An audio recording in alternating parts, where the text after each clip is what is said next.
साथियों नमस्कार, मैं हरिश्चंद्र बर्णवाल। उत्तर प्रदेश की सियासी राजनीति में एक सबसे बड़ी चोरी पकड़ी गई। ये चोरी जनता की आंखों के सामने की गई। इसके जरिए महाराष्ट्र के सबसे बड़े सियासी धोखे की स्क्रिप्ट अब उत्तर प्रदेश में लिखी जा रही है। आज इस वीडियो में मैं आपके सामने सिलसिलेवार तरीके से उसी चोरी की पोल खोलूंगा। दरअसल भारत की राजनीति में गठबंधन एक पुराना फॉर्मूला है, लेकिन लोकतंत्र में गठबंधन की आड़ में कैसे जनता की इच्छाओं को कुचला जाता है, यह अभी हाल ही में हमने महाराष्ट्र में देखा है। महाराष्ट्र में क्या हुआ? यहां पर पीएम मोदी और फडणवीस के चेहरे के नाम पर उद्धव ठाकरे ने जनता से अपना समर्थन मांगा। जनता ने इस गठबंधन को बहुमत भी दे दिया, लेकिन उनकी मुख्यमंत्री बनने की जो इच्छा है वो जाग उठी और इसके लिए उद्धव ठाकरे ने जनता को धोखा दे दिया और विपक्षी पार्टियों से हाथ मिला लिया। जनता से धोखेबाजी का कुछ इसी प्रकार का सियासी खेल आज उत्तर प्रदेश में खेला जा रहा है। आपने एक सनसनीखेज खबर देखी होगी कि कांग्रेस पार्टी ने अखिलेश यादव के खिलाफ अपनी महिला उम्मीदवार को उतरने से ही रोक दिया। आप ये कई सारी रिपोर्ट आपने देखी होगी। यहां कांग्रेस उम्मीदवार ज्ञानवती यादव को साफ कह दिया गया कि तुम लड़की हो और अखिलेश यादव से नहीं लड़ सकती हो, उनके खिलाफ आप नहीं लड़ सकती हो। ये आप रिपोर्ट में देख पा रहे होंगे। और यही नहीं, कांग्रेस ने एक और खेल खेला। अखिलेश यादव के चाचा यानी शिवपाल यादव के खिलाफ जसवंत नगर में अपना नारा ही लगाना छोड़ दिया। यहां पर कांग्रेस ने किसी उम्मीदवार की घोषणा ही नहीं की। आप कहेंगे कि इसमें नया क्या है, लेकिन ये दरअसल जनता के सामने एक बहुत बड़ा सियासी धोखा है। जो पार्टियां हैं वो जनता के सामने तो ये कहती हैं कि वो एक दूसरे के खिलाफ चुनाव लड़ रही हैं, लेकिन कहीं अपने उम्मीदवारों को लड़ने से मना कर दिया जाता है, तो कहीं किसी सीट पर उम्मीदवारों की घोषणा ही नहीं की जाती है। इसका मतलब क्या हुआ? इसका मतलब यही है कि चोर की दाढ़ी में तिनका। और ये सारी जानकारी कब पता चलती है? इन दोनों ही मामलों में जो इनके पीछे चोरी छिपे गठबंधन हुआ, इसकी जानकारी तब मिलती है जब नामांकन का समय खत्म हो जाता है और पता चलता है कि कांग्रेस के उम्मीदवारों ने तो अपना पर्चा ही दाखिल नहीं किया। आप देखिए ये रिपोर्ट कब आई है, जब नामांकन का समय खत्म हो गया। अब आप ये समझ लीजिए कि ये कोई गठबंधन नहीं है, बल्कि कुछ लोगों के परिवारों की पार्टियों की डीलिंग है। अब जैसे एक व्यापारिक घराना होता है, उसमें परिवार के सदस्यों को व्यापार में हिस्सेदारी दे दी जाती है। ठीक इसी प्रकार इस डीलिंग में कुछ लोगों के परिवारों के सदस्यों को पार्टी ने जो टिकट बांटा है उन्हीं लोगों में बांट दिया। अब आपको मैंने दिखाया कि अखिलेश के परिवार के कई लोगों को टिकट दिया गया है। अब आप आइए ओम प्रकाश राजभर की ये रिपोर्ट देखिए।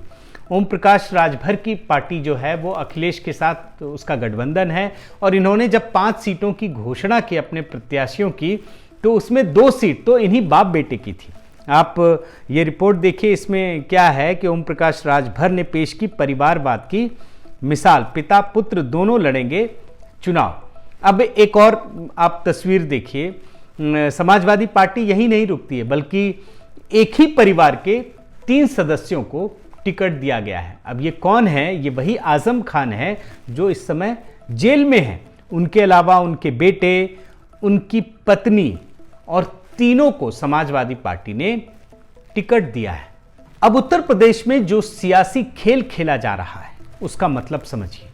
कहने के लिए तो ये पार्टियां एक दूसरे के खिलाफ मैदान में हैं, एक दूसरे के खिलाफ लड़ रही हैं, आरोप लगा रही हैं, लेकिन लोकतंत्र के ही नाम पर ये पार्टियां एक दूसरे के परिवार को बचाने का काम कर रही हैं, आगे बढ़ाने का काम कर रही हैं।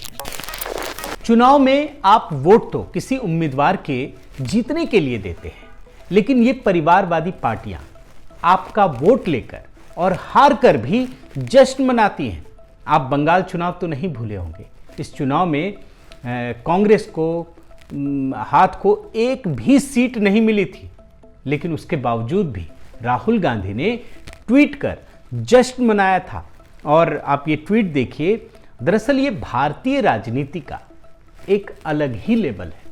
अब आप ये भी सोच रहे होंगे कि राहुल गांधी ने जश्न क्यों मनाया, इसका कारण आप जानना चाहते होंगे।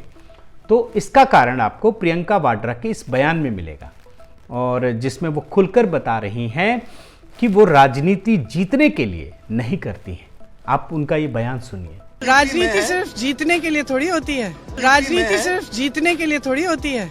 प्रियंका वाड्रा के इस बयान से आपको कांग्रेस की राजनीति का एक नया चेहरा देखने को मिलेगा। कहने के लिए तो कांग्रेस पार्टी का समाजवादी पार्टी के साथ कोई गठबंधन नहीं है, लेकिन ये पार्टियां, ये अपने परिवारवादी पार्टियों को बचाने के लिए ये लोग पर्दे के पीछे एक खेल करते हैं।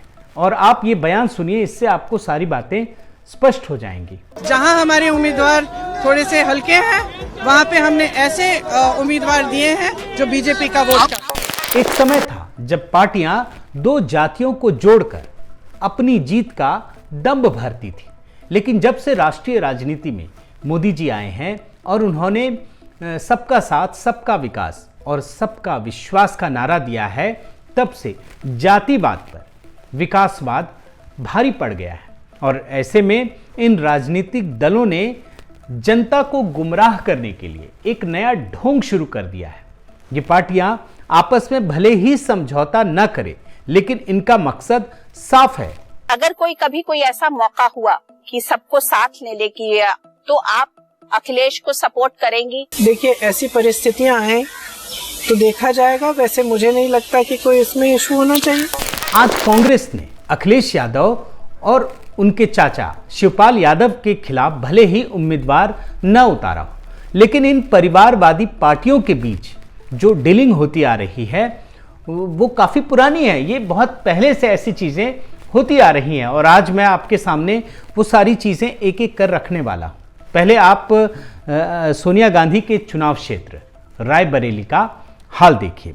यहाँ पर 2009 से ही, आप समझिए इस समय 2022 है, मतलब 13 साल पहले से मैं आपको ये बात बता रहा हूँ। 2009 से ही समाजवादी पार्टी ने कभी कोई उम्मीदवार खड़ा नहीं किया। 2009 का लोकसभा चुनाव हो, 2014 का या फिर 2019 का, सोनिया गांधी को आसानी से जीत मिल सके, इसके लिए समाजवादी पार्टी ने बिना गठबंधन के ही कांग्रेस की वहां पर सहयोगी बन गई और कोई उम्मीदवार नहीं उतारा। अब आप सोनिया गांधी के बाद राहुल गांधी की बात देखिए। राहुल गांधी के लिए भी समाजवादी पार्टी ने अमेठी में वही काम किया। यहां पर 2004 से लेकर 2014 तक के लोकसभा चुनाव में समाजवादी पार्टी ने राहुल गांधी के खिलाफ कोई उम्मीदवार खड़ा नहीं किया, और इन लोगों के बीच कोई गठबंधन भी नहीं था। ये लोग आप अलग अलग लड़ रहे थे। यहाँ पर तो 2019 में भाजपा की उम्मीदवार जो है स्मृति ईरानी ने राहुल को परास्त किया था, और इसी हार के डर से वो पिछले चुनाव में वायनाड भाग गए थे।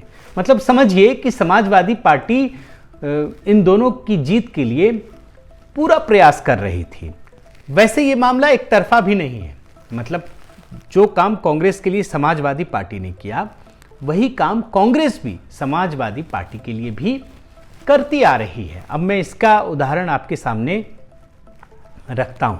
मुलायम सिंह यादव के लिए कांग्रेस का भी प्रेम देख लीजिए। वो मैनपुरी से सांसद हैं इस समय भी, और 2009 से लेकर 2019 तक के लोकसभा चुनाव में कांग्रेस ने मुलायम के खिलाफ कोई उम्मीदवार नहीं उतारा। ठीक इसी प्रकार मुलायम के पुत्र और इस समय समाजवादी पार्टी के राष्ट्रीय अध्यक्ष अखिलेश यादव का भी देखिए, उसका भी कर्ज कांग्रेस ने चुकाया। अखिलेश यादव ने 2009 से लेकर 2009 में कन्नौज से और 2019 में आजमगढ़ से चुनाव लड़ा था, और कांग्रेस ने इन दोनों ही चुनावों में कोई उम्मीदवार नहीं उतारा। एक तरफ समाजवादी पार्टी राहुल गांधी और सोनिया गांधी के खिलाफ उम्मीदवार नहीं उतारती है, दूसरी तरफ कांग्रेस मुलायम सिंह यादव और अखिलेश यादव के खिलाफ कोई उम्मीदवार नहीं उतारती है। और आगे बढ़िए, अब अखिलेश यादव की पत्नी डिंपल यादव, इनके खिलाफ भी कांग्रेस ने उम्मीदवार नहीं उतारा। 2014 और 2019 में कन्नौज लोकसभा सीट से डिंपल यादव ने चुनाव लड़ा और कांग्रेस ने इनके खिलाफ भी कोई उम्मीदवार नहीं उतारा। उत्तर प्रदेश में कांग्रेस, समाजवादी पार्टी या इनके जैसे अन्य राजनीतिक दल जो इस प्रकार का सियासी खेल खेल रहे हैं, खेलते हैं और जो ये समझते हैं कि जनता इस बात को नहीं समझती है, तो ये उनकी एक बहुत बड़ी भूल है। समाजवादी पार्टी ने 2017 में कांग्रेस के साथ मिलकर और फिर 2019 में बहुजन समाज पार्टी के साथ मिलकर जो दांवपेच आजमाया, वही दांवपेच आज वो छोटी छोटी सियासी परिवारवादी पार्टियों के साथ मिलकर आजमा रही है। यही नहीं, कांग्रेस के साथ वो चुपके से चुपके चुपके एक सियासी खेल भी खेल रही है। लेकिन इस चोरी को जनता भी बखूबी समझती है और ये बात समाजवादी पार्टी, कांग्रेस या अन्य दलों को भी समझना चाहिए। बहुत बहुत धन्यवाद। आपसे गुजारिश है कि आप मेरे इस चैनल को ज़रूर सब्सक्राइब करें, मेरे इस वीडियो को लाइक करें, शेयर करें और कमेंट भी करें।